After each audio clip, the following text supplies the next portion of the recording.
This is WCBU's Out and About. I'm Dr. May Gilliland of Arts Partners of Central Illinois, and today we're talking with Scott Kanoff, professor in the Theater Arts Department at Bradley University and director of the upcoming production of John Proctor is the Villain, taking place at the Hartmann Center for the Performing Arts, April 9th through the 13th. Scott, welcome to Out and About. Hi, May. Glad to be back. For those unfamiliar, this play centers on a group of high school students reading an old classic in their literature class. Can you tell us about the story behind John Proctor is the Villain and what sets it apart from a typical high school drama? Well, it's not Mean Girls. I will say that. It's set in a small town in North Georgia in the mountains and in a very small town. This high school class is an honors junior year English class. They're led by a very charismatic young teacher, and they're studying Arthur Miller's play, The Crucible. In the course of their study, the students, mostly girls, develop their own ideas about the heroism of the main character, John Proctor. And this is set in 2018 at the time when the issues fueling the Me Too movement and the Me Too movement itself have arrived in their small town. So it's all set against a background of normal adolescent explorations of sexuality, position, empowerment, girls finding their voices, and also some issues in the town that have brought things home in a very important way. It's also very, very funny because it's about these adolescent kids. Without giving too much away, the title John Proctor is the Villain flips the script on a character from the older play. Yes. Why challenge that original story, and what kind of conversations does it spark amongst the students? Well, the students look at John Proctor in a very different way than their very tradition-minded golden boy teacher. And they have experienced issues very common to our young girls these days,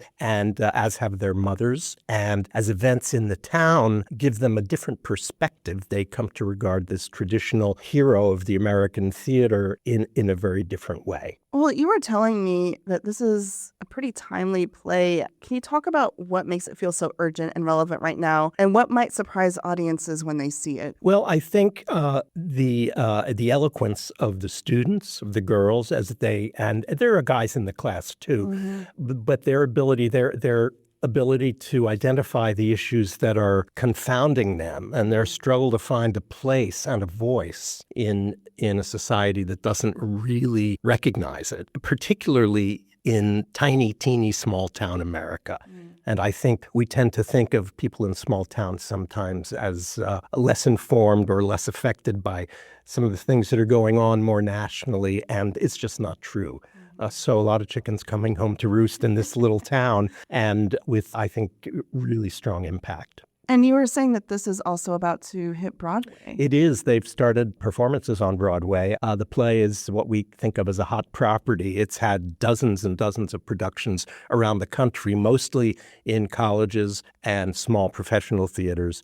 So it's been very popular. It tends to burn down whatever town it's playing in, but it's been very popular, and we're really proud to be producing it here. This is your final production as a director. You're retiring from Bradley. I am. Yes. Yes, after 13 years. Wow. Well, I just want to say congratulations. Thank you. I wanted to pick a play that I felt really strongly about, and when I first read this, it made my head explode. And that's a pretty good criterion. So, I'd say so. So I'm going to go out with a bit of a bang, I hope. That was Scott Kanoff, director of the upcoming production of John Proctor is the Villain, taking place at Bradley University's Hartmann Center for the Performing Arts, April 9th through the 13th. Scott, thank you so much for joining me in the studio today. It's my pleasure. You've been listening to Out and About, production of WCBU and Arts Partners of Central Illinois, designed to connect you with the arts community. Our producer is John Norton. Find this episode at WCBU.org and subscribe to the Out and About podcast wherever you download.